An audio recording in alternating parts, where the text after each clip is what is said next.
In the great library of how nations die, the chapters are usually written in blood. We expect the thunder of cannon fire, the rhythmic stomping of boots on the pavement, or the screaming of shells tearing through the sky. We expect the smell of gunpowder and the sight of burning cities. But history has a cruel sense of humor. In the 19th century, the greatest empire of the Middle East, a titan that had made Europe tremble for 600 years, was dismantled. But it wasn't taken apart by soldiers. It wasn't conquered by generals. It was dismantled by accountants. It was besieged not with artillery, but with ledgers. It was conquered not with gunpowder, but with compound interest. This is the story of the first true debt trap in modern history.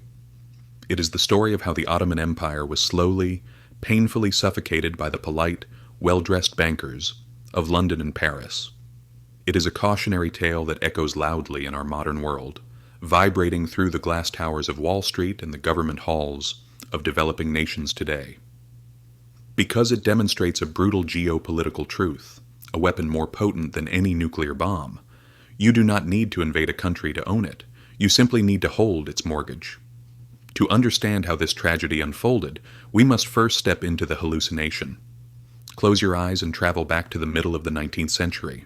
Stand on the shores of the Bosphorus. The air smells of sea salt and spices. You are gazing at the magnificent view of the Aegean, a glass of ruby red wine in your hand.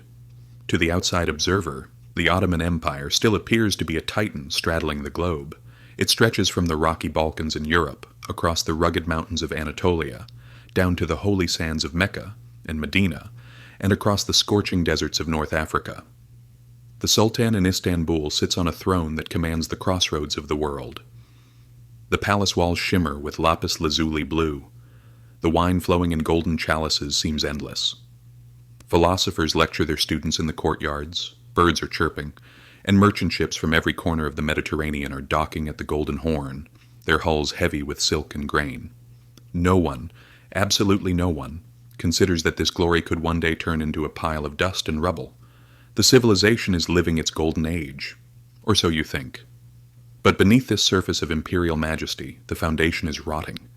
The empire is economically terminally ill. While Britain and France are forging a new world with the fires of the Industrial Revolution, building steam engines, factories, and railways, the Ottoman economy remains frozen in a medieval agrarian past. It is a land of peasants and craftsmen trying to fight a war against a world of machines. The treasuries of the Sultan are chronically short of cash. The tax system is an archaic, rusted machine, relying on corrupt local officials who steal half the revenue before it ever reaches the capital. For centuries, the Ottomans had solved their cash flow problems with medieval tricks, debasing the currency or confiscating the wealth of rich officials. But in the modern era, these tricks are obsolete. The empire needs capital to survive. It needs to build a modern army to defend itself against the predatory Russian bear to the north. It needs to build roads. It needs to build telegraphs. It needs to look and act like a modern European power. But the pockets are empty. And on the horizon, the sharks are already circling. For a long time, the sultans had resisted the temptation. There was a deep cultural and religious aversion to usury, interest, and a paralyzing political fear of becoming dependent on the Christian powers of Europe. They knew that borrowing money was like inviting a vampire into your home. But in 1853, the dam broke. The Russian Empire, sensing weakness, invaded Ottoman territory, sparking the Crimean War. This was a conflict of massive scale, a meat grinder that the Ottomans could not afford to feed alone. Britain and France, terrified of Russian expansion, stepped in to help the Turks. They sent armies to the Crimea, they sent fleets to the Black Sea, but most dangerously, they sent bankers. The war was costing the Ottoman treasury millions of gold liras that it simply did not have. The soldiers needed to be paid, the cannons needed to be cast, the ships needed to be provisioned. Sultan Abdulhamid I was desperate. His advisors whispered in his ear that there was no other choice. To save the empire, he had to break the ancient taboo. He had to take the loan. In 1854, the Ottoman Empire signed its first foreign loan agreement with a syndicate of British and French bankers. It was presented as a lifeline, a gesture of solidarity between allies fighting a common enemy. But in reality, it was the first shackle of the golden handcuffs. The terms of the loan were predatory, a masterclass in financial warfare. The bankers knew the Ottomans were a credit risk, so they demanded a steep price. The issue price was set at 80. This meant that for every 100 pounds of debt the Sultan signed for, he only received 80 pounds in cash. The bank kept the difference as a commission and a risk premium. However, the empire had to pay interest on the full 100. This was the original sin of Ottoman finance. They were borrowing money at an effective interest rate that was punishingly high, while receiving far less cash than they owed. But when the cash arrived in Istanbul, it felt like a miracle. Suddenly the army could be paid. The crisis was averted. The Russians were eventually defeated. The Sultan felt a rush of relief and power. He had discovered a magic trick. He realized that with a simple signature on a piece of paper in London, he could summon fleets of gold to his doorstep. He thought he had found an infinite money glitch. He didn't realize he had just signed his empire's death warrant. The war ended in 1856, but the borrowing did not. The Sultan and the Ottoman elite had tasted the forbidden fruit of easy credit, and they became addicted instantly. They looked at the shining capitals of London and Paris with their gaslit boulevards and marble opera houses, and they felt a deep, burning sense of inferiority. They wanted Istanbul to look like a modern European capital. They wanted to prove to the world that they were not the sick man of Europe, but a civilized, wealthy power. So they began to spend. But here lies the tragic irony that makes you want to laugh and cry at the same time. They did not spend the borrowed money on factories. They didn't spend it on irrigation. They didn't spend it on education or things that would generate a return on investment. They spent it on prestige. They spent it on the ultimate symbol of imperial vanity.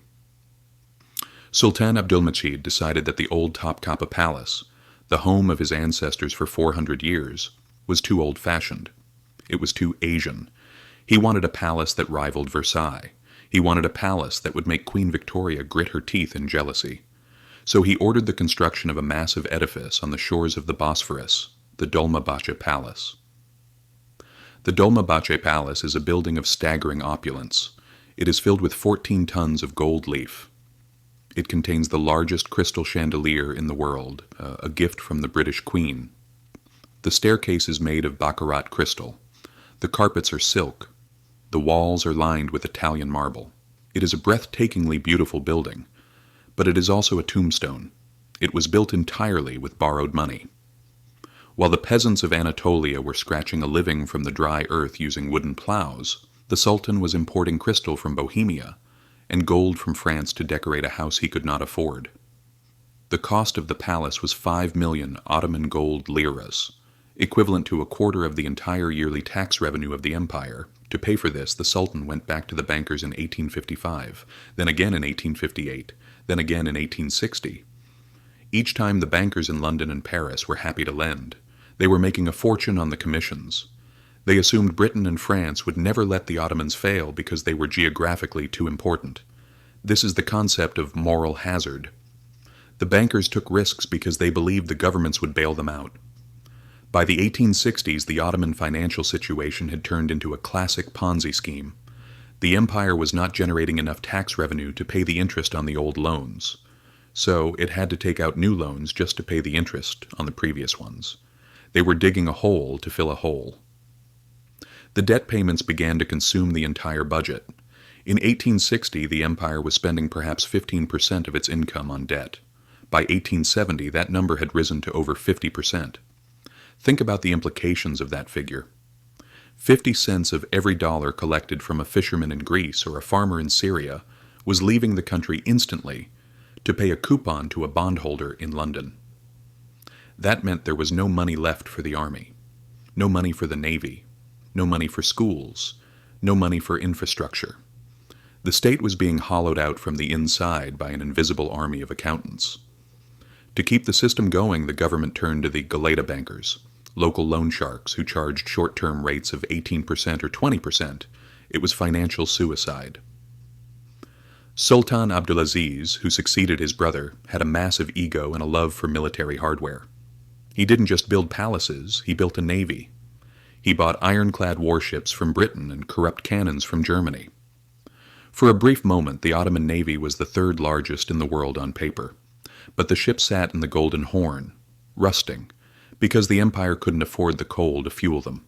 They were floating piles of debt. The tipping point arrived in 1873.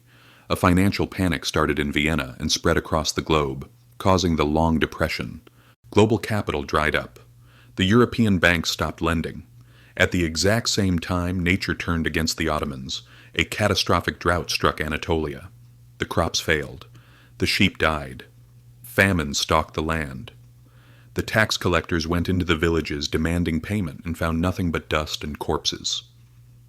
In the summer of 1875, the Grand Vizier looked at the ledgers and realized the game was up. The treasury was empty. There was a massive payment due to the European bondholders in October, and there was simply no cash to pay it. On October 6, 1875, the Ottoman government issued in the polite language of diplomacy, they declared a partial moratorium. In the brutal language of finance, it was a default. The Ottoman Empire was bankrupt. The reaction was furious. European investors saw their savings wiped out. The newspapers screamed that the Turks were thieves. And seeing this weakness, the Russian Empire declared war in 1877. The Ottoman army fought bravely, but they were unpaid and undersupplied. The Russians marched all the way to the suburbs of Istanbul. The empire was forced to sign a humiliating peace treaty and pay a massive war indemnity. Now the empire owed hundreds of millions to Western bankers and a massive war debt to the Russian Tsar. The Sultan, Abdulhamid II, sat in his palace knowing he was the ruler of a corpse. He waited for the European powers to carve up his lands. But the British and French had a much smarter idea. They didn't want to conquer the Ottoman Empire territorially. That would be messy and expensive. They realized that if they simply annexed the Ottoman economy, they could extract wealth indefinitely without the hassle of governing the people. In 1881, the representatives of the European bondholders arrived in Istanbul. They were not generals. They were bankers. They carried briefcases, not swords. They established the Ottoman Public Debt Administration, or OPDA. This was the mechanism of the soft conquest. The OPDA was a corporation run by the banks of Europe.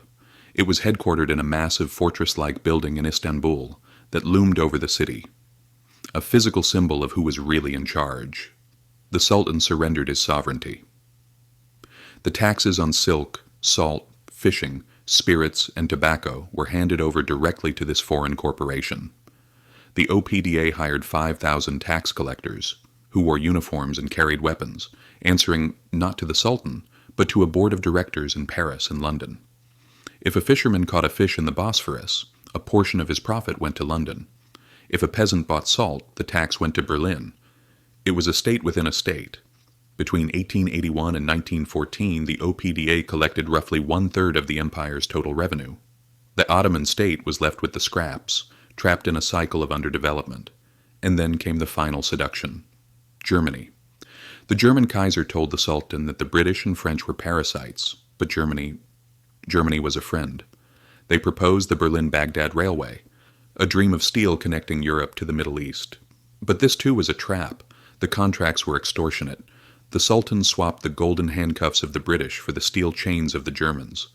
By 1914, the empire was an economic colony of Germany, which dragged it into World War I and total destruction. When the Turkish Republic was founded in 1923 after a brutal war of independence, the debts of the dead empire did not vanish. The British and French demanded payment. "You inherited the land," they said. "You inherit the mortgage." It took the new poor Turkish Republic until 1954, exactly 100 years after the first loan, to pay off the last penny of the Ottoman debt. The story of the Ottoman Debt Trap is the ultimate lesson in the danger of financial dependency. The Ottomans thought they could buy the appearance of a great power using other people's money. They didn't realize that money is never neutral. Every loan is a tether. Every bond is a chain. The British and the French proved that the most effective way to destroy an empire is not to attack it with soldiers, but to lend it money it can never repay. The sick man of Europe didn't die of old age. He was foreclosed upon. And the lesson he left behind is written in the red ink of the ledger book, a warning to every modern nation. Sovereignty is not just about flags and borders. Sovereignty is about solvency. If you do not own your debt owns you. Thanks for watching. Subscribe now, because when the history books are written, you'll want to be among the few who saw the fine print.